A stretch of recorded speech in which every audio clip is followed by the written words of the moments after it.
Isisir ko itong 3 pirasong liempo sa ating pong non-stick pan.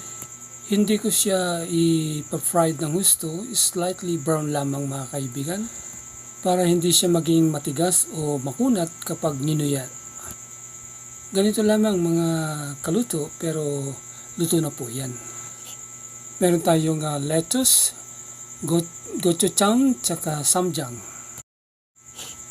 And then cucumber, white onion, and garlic. Of course, meron din tayong seaweeds o nori. At ganito naman ang pagkakakat ng ating liempo. Nawa, sampulan na natin. Lettuce with samjang. Lagyan ko ng cut liempo ang ating seaweeds.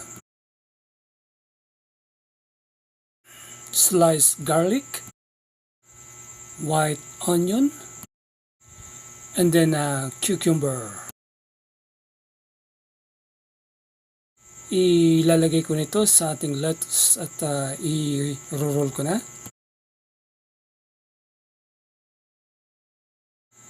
Ayos! Unang kagat at subo para sa inyo po mga kaibigan. Masarap po siya, healthy and nutritious.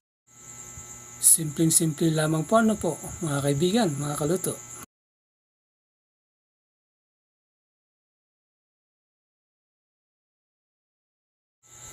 And now, kailangan ko nang harapin itong ating kanin. See?